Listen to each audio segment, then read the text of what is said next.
गरीब वडिलांची कथा। एका लहान गावात एक गरीब कुटुंब राहत होतं। कुटुंबाचे मुख्य म्हणजे शंकर बाबा, जे एक साधे शेतकरी होते। त्यांची ओळख गावात त्याच्याच मेहनती आणि प्रामाणिकपणामुळे होती। शंकर बाबांच्या कुटुंबात पत्नी, 2 मुलं आणि एक मुलगी होती। घराची परिस्थिती अशी होती की प्रत्येक दिवस म्हणजे एक संघर्ष होता। शंकर बाबांच्या चेहऱ्यावर कधीही निराशेचे आणि वेदनेचे कुठलेही चिन्ह दिसत नसे। घरातील प्रत्येक सदस्याला ते प्रेमाने सांभाळत होते, पण कधी-कधी त्यांच्या हसऱ्या चेहऱ्यामागे दडलेली वेदना कुणीही ओळखू शकत नव्हते। शंकर बाबांची मुलगी, सिया, शाळेत होती। तिला शिक्षणाची मोठी आवड होती, पण घरातील परिस्थितीमुळे शंकर बाबांना तिच्या शिक्षणासाठी पैशांची चिंता होती। सिया नेहमी तिच्या वडिलांना विचारायची, "वडिला, मी मोठी होऊन डॉक्टर होणार, मी तुम्हाला सर्व सुख देणार." शंकर बाबांना तिचं हे बोलणं ऐकून आनंद होई, पण त्यांना माहीत होतं की ते शक्य होणं खूप कठीण आहे। एक दिवस शंकर बाबांना त्यांच्या शेतात मोठं नुकसान झालं।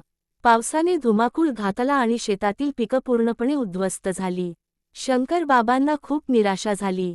त्यांच्या कुटुंबाला लागणाऱ्या सर्व गरजांसाठी ते कसा पैसे कमवणार हे त्यांना कळत नव्हतं। त्यांचं हसतं खिदळतं चेहऱ्याचं मांस ते दिवसेंदिवस अधिकच जड होऊ लागलं। तरीही शंकर बाबांनी हार मानली नाही।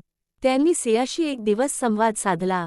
"सिया, तुझं स्वप्न मोठं आहे, त्यासाठी मी काहीही करेन, पण लक्षात ठेव, सर्व गोष्टी मिळवण्यासाठी संघर्ष करावा लागतो." सियाच्या डोळ्यात कृतज्ञतेचा झरा झळला।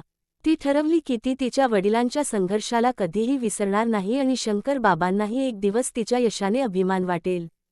काही महिन्यांनंतर शंकर बाबांना एका शेतकऱ्याच्या घरात काम मिळालं। तिथे काम करताना ते अजून मेहनत करत होते, पण त्यांची गोडी आणि तळमळ यामुळे त्यांना दुसऱ्या शेतकऱ्यांकडून सन्मान मिळू लागला। शंकर बाबांच्या कष्टांच्या फलस्वरूप कुटुंबाच्या परिस्थितीत सुधारणा झाली। सिया आपल्या शिक्षणात पुढे जात होती आणि एक दिवस तिने डॉक्टर होण्याचे स्वप्न पूर्ण केलं। शंकर बाबांची कथा एक प्रेरणा बनली। त्यांचं प्रेम, त्यांची कष्टाची झपाटलेली आत्मा आणि त्यांची आशा कुटुंबासाठी एक आदर्श बनली। त्यांना त्यांची मुलं आणि मुलगी यांचं यश पाहून एकमेकांच्या कष्टांची खरी किंमत समजली होती। शेवटी शंकर बाबांनी जे शिकवलं तेच आहे, कठीण परिस्थिती आली तरी कधीही हार मानू नका। जर मनाची शक्ती आणि प्रेम असेल तर कोणताही संघर्ष जिंकता येतो।